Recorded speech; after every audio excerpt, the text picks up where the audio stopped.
വയനാട് ദുരിതം പെയ്തിറങ്ങിയിട്ട് രണ്ടാമത്തെ മാസം കടക്കുമ്പോൾ ചിലവ് കണക്കുകളുമായി ബന്ധപ്പെട്ട വിവാദത്തിൽ സർക്കാരിന് മേൽ സമ്മർദ്ദം ശക്തമാക്കി പ്രതിപക്ഷ പാർട്ടികൾ രംഗത്തെത്തുകയാണ്. കണക്കുകൾ തയ്യാറാക്കാത്തതിൽ വീഴ്ച പറ്റിയെന്നും യഥാർത്ഥ കണക്കുകൾ പുറത്തുവിടണമെന്നും കോൺഗ്രസ് ആവശ്യപ്പെട്ടിട്ടുണ്ട്. ദുരന്തത്തെ അഴിമതിക്കുള്ള അവസരമാക്കി മാറ്റിയതിന്റെ തെളിവാണ് പുറത്തു വന്നത് എന്നായിരുന്നു BJPയുടെ വിമർശനം എന്ന് പറയുന്നത്. വിവാദത്തിൽ പ്രതിപക്ഷത്തെയും മാധ്യമങ്ങളെയും പ്രതിസ്ഥാനത്ത് നിർത്തിയായിരുന്നു മന്ത്രിമാരുടെ പ്രതികരണം എന്ന് പറയുന്നത്. ഓഗസ്റ്റ് 2-ാം വാരം കേന്ദ്ര സർക്കാരിന് സമർപ്പിക്കുകയും പിന്നാലെ സത്യവാങ്മൂലത്തിന്റെ ഭാഗമായി ഹൈക്കോടതിയിൽ നൽകുകയും ചെയ്ത മെമ്മോറാണ്ടത്തിൽ ഇനം തിരിച്ച് അവതരിപ്പിച്ച് ചെലവ് കണക്കുകളാണ് അമ്പരിപ്പിക്കുന്ന കണക്കുകളായി പുറത്തു വന്നിട്ടുള്ളത്. സൈന്യത്തിന്റെയും സന്നദ്ധ പ്രവർത്തകരുടെയും താമസത്തിന് 15 കോടി, ഭക്ഷണത്തിന് 10 കോടി തുടങ്ങിയ ടോർച്ചും കുടകളും റെയിൻകോട്ടും വാങ്ങാൻ പോലും കോടികൾ ചെലവ് കാണിച്ചുള്ള കണക്കുകൾ വിവാദമായതോടെ മുഖ്യമന്ത്രിയുടെ ഓഫീസ് വിശദീകരണവുമായി രംഗത്തെത്തിയിരുന്നു.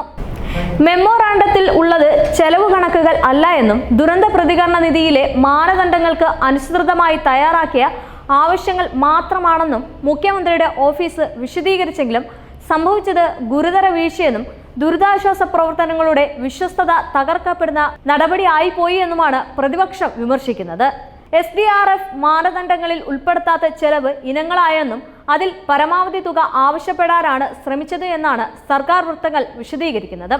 എന്നാൽ ഇക്കാര്യത്തിൽ വ്യക്തത വരണമെങ്കിൽ സർക്കാർ യഥാർത്ഥ കണക്കുകൾ പുറത്തുവിടണമെന്നാണ് ആവശ്യം. വയനാട് ദുരന്തവുമായി ബന്ധപ്പെട്ട് പുറത്തുവരുന്ന എസ്റ്റിമേറ്റിലെ സന്നദ്ധ പ്രവർത്തകരുടെ ചിലവ് അത്ഭുതപ്പെടുത്തുന്നതാണെന്നാണ് BJP സംസ്ഥാന അധ്യക്ഷൻ K. സുരേന്ദ്രൻ പറഞ്ഞിട്ടുള്ളത്. സന്നദ്ധ പ്രവർത്തകരുടെ സേവനം സൗജന്യമാണ്.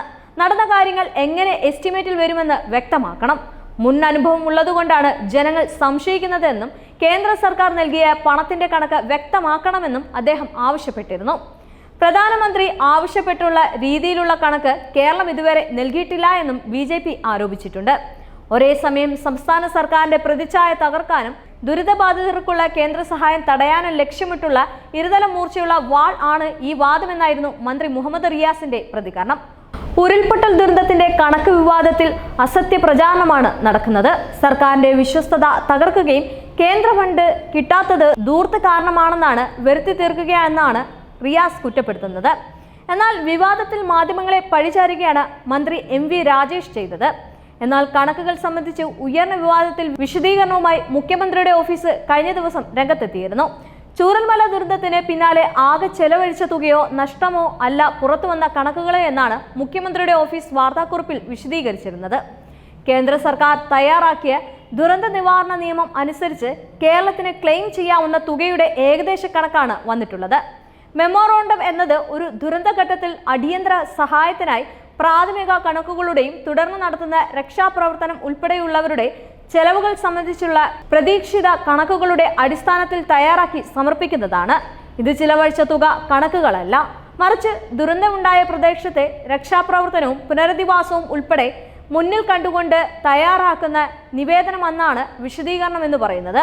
ഇതായിരുന്നു മുഖ്യമന്ത്രിയുടെ ഓഫീസിൽ നിന്നുണ്ടായിരുന്ന വിശദീകരണം. എന്നാൽ ഈ വിശദീകരണത്തിൽ തൃപ്തിപ്പെടാതെയാണ് പ്രതിപക്ഷം ഈ കണക്കുകൾ വ്യക്തമാക്കണം